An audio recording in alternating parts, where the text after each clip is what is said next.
Operasyon na naman tayo mga lodi. Operasyon Hila Lambat.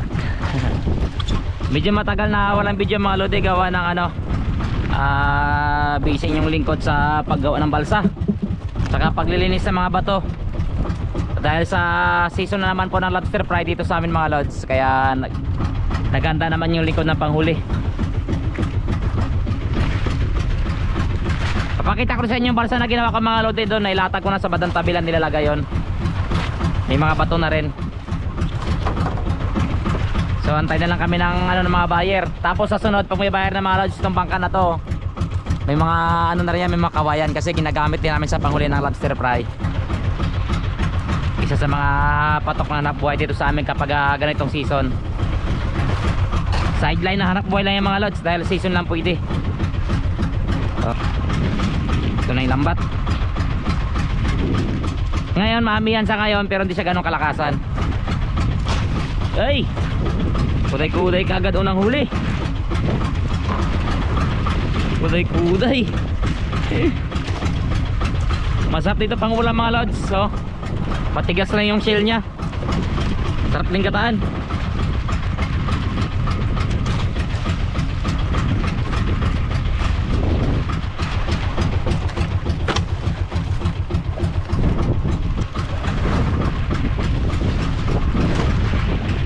Uy, ano ito?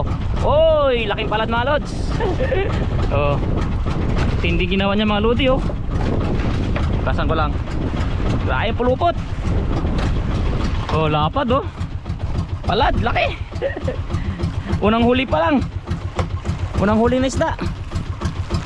Talagang pinulupot niya masyado yung lambat. Lapad. Yun. Ayan. Uy, lapis. Pang-ihaw. Isdang lapis. Dalawang huli, isdang lapis mga lods. Isdang lapis.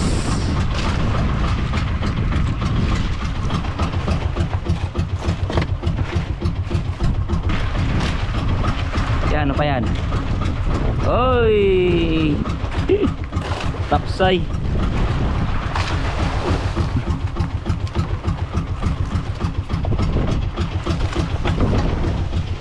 Tapsay.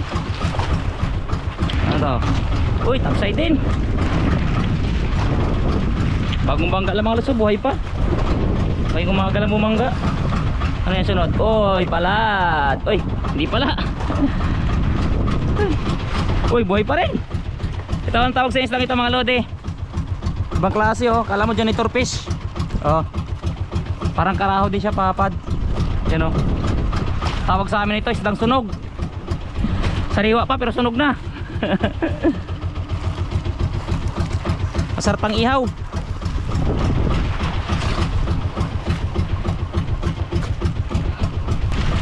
Yan, ano pa yan? Tapsay. Matapsay ngayon ah. Oh, buhay pa oh. Umaga na bumangga. Ngayong umaga na to. Uy, kasama ng kuray-kuray. May gataan naman tayong kuray-kuray. Oh, kuray-kuray mga lods. Panggata na naman oh.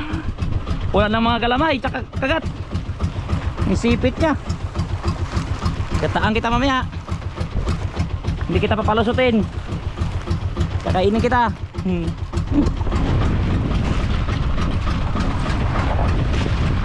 Uy, palad na maliit. Palad na maliit mga lodi. Maliit na tampal. Bata pa yung tampal. Tampal na maliit. Ano yan? Oh, alimasag. Alimasag mga lods. Maliit pa. Masag. Baka makakaula naman tayo na masat ng pagkain nito mga lodi ha. Yun, ano yan? Talakito? Uy, talakito ka mga lods oh. Buhay pa. Talakito, buhay pa. Talakito. Hindi maganda mga lods pag ganito. Umaga na bumabangga.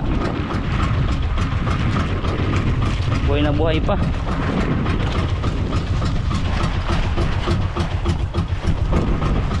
Yan. Palad. Palad na naman, tampal. Tampal. Tampal naman mga lods oh. Bata pa na tampal.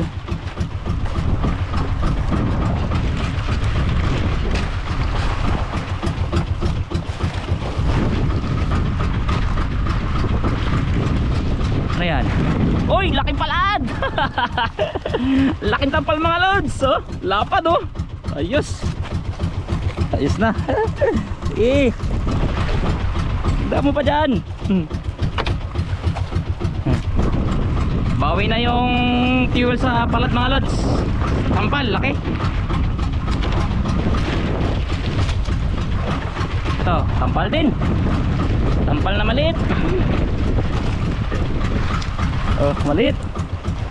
Maliit na palad.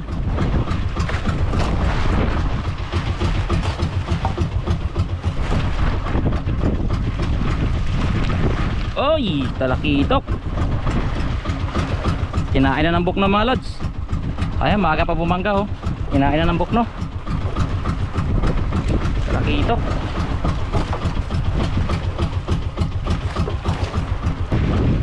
Uy, talakitok ni mga lodi, oh. Kinain na. Durug-durug na. Sayang, oh. Durug-durug na yung talakitok mga lods. Nilapa-lapa yung bandang ulo. So, chacharon. Kasama ang chacharon. Chacharon sa buhangin.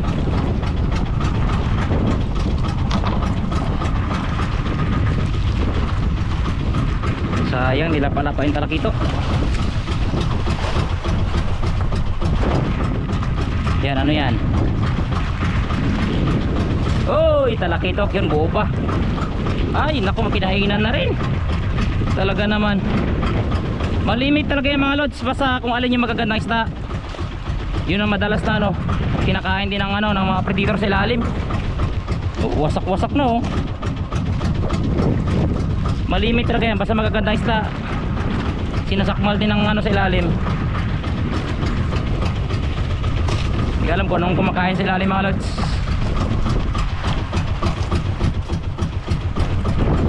Paborito talaga nila mga talakitok. Kumapad. Oh, okay, ito maganda. Hindi pa nadali. Sariwa pa, oh. Talakitok mga lods, oh. Sariwa pa. Walang damage. Hindi pa na ano, hindi pa nasakmal.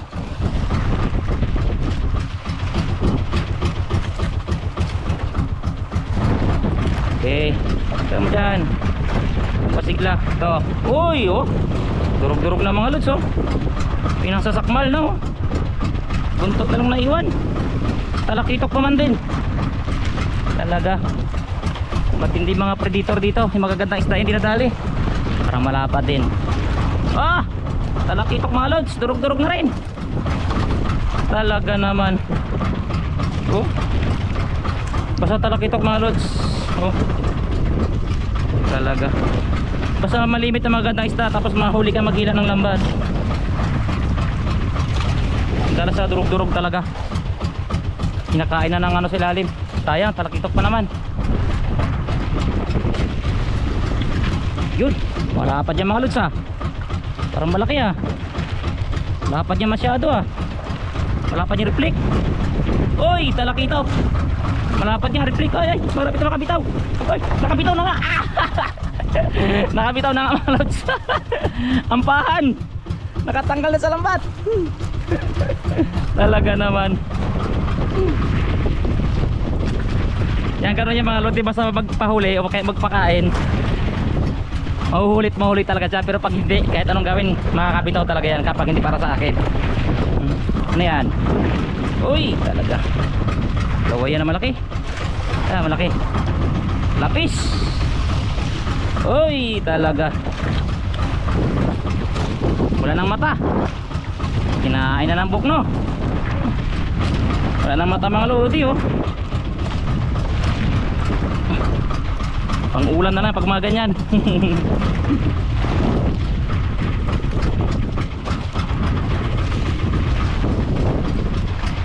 Okay.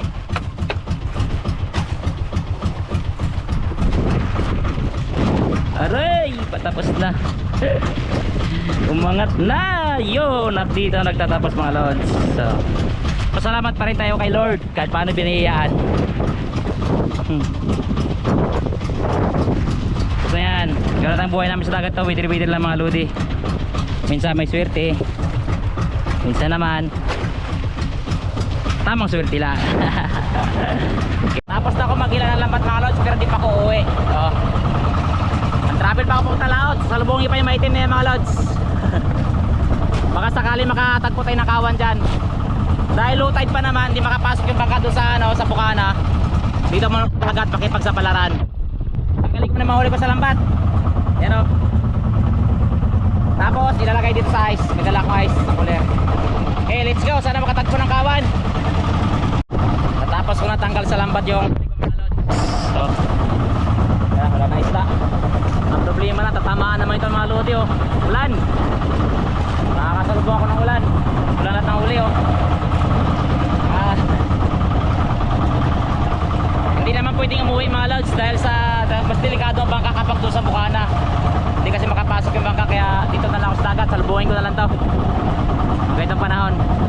Baka paglampas yan malinaw na rin. Ang importante naman dito mga lods, di umaandar yung makina. Kaya hindi nakakatakot kahit na may mga ganito mga kasalubong. Basta kondisyon yung makina, hindi nakakatakot. Patuloy pa rin sa pag-travel papuntang laot. Baka sakali makatagpo ng kawan. Naghahanap ng kawan para bago man lang umuwi o bago makapasok yung bangka, matagdagan man lang yung huli. Okay, let's go.